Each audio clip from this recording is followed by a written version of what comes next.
جو کچھ کرتے ہیں اللہ کرتے ہیں. زمین کا ایک پتا بھی اللہ کی مرضی کے بغیر نہیں ہل سکتا.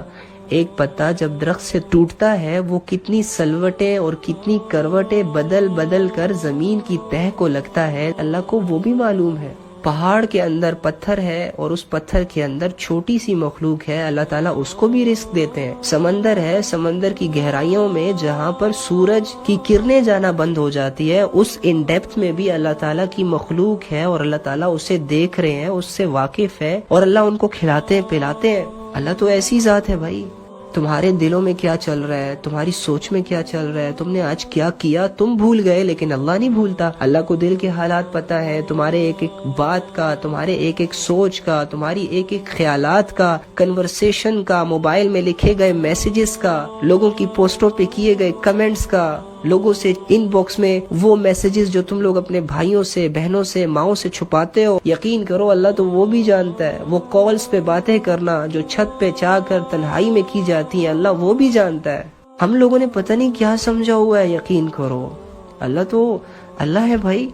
تو اللہ ہی کی مرضی سے سب کچھ ہوگا، لیکن اس کا یہ مطلب تو نہیں ہے کہ ہم گناہ کر رہے ہیں تو وہ بھی اللہ کی مرضی سے کر رہے ہیں. اللہ نے ہمیں اختیار دیا ہے، راستے بتائے، حق بتایا، شیطان کا تعارف کروایا، جنت کا تعارف کروایا، جہنم کا تعارف کروایا، اختیار ہمیں دے دیا.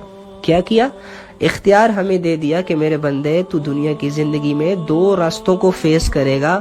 ایک راستہ تمہیں جہنم کی طرف لے کے جائے گا، ایک راستہ تمہیں جنت میری رضا کی طرف لے کے آئے گا. تو میرے بندے میں تمہیں صرف اتنا اختیار دیتا ہوں کہ تو اپنی مرضی سے جہاں چاہے جائے، جہاں چاہے جائے.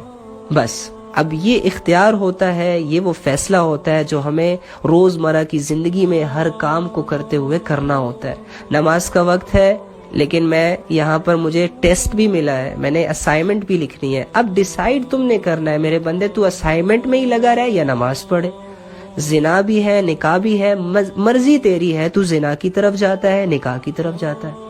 ہاں یہ جو فیصلہ کرنے کی جو صلاحیت ہے یہ اللہ تعالیٰ نے ہمیں دی ہے. باقی میرے بندے تیری چاہت کے مطابق کچھ بھی نہیں ہوگا. اگر تو یہ چاہتا ہے کہ میں ساری عمر زندہ رہوں، نہیں رہ سکتا. ساری عمر بیمار نہ ہوں، کبھی بھی نہیں ہوگا. ساری عمر تجھے ویسے حالات ملے جیسے کہ تو چاہتا ہے، کبھی نہیں ہوگا. بس تو نے فیصلہ کرنا ہے. دو رستوں کی رہنمائی تو نے اپنی کرنی ہے کہ تو نے کس رستے پہ اپنے جسم کو ڈالنا ہے. اور ہاں، نیک رستے میں تیرا ساتھی ہوں، برے رستے میں شیطان تمہارا ساتھی ہے جو تمہارا کھلا دشمن ہے.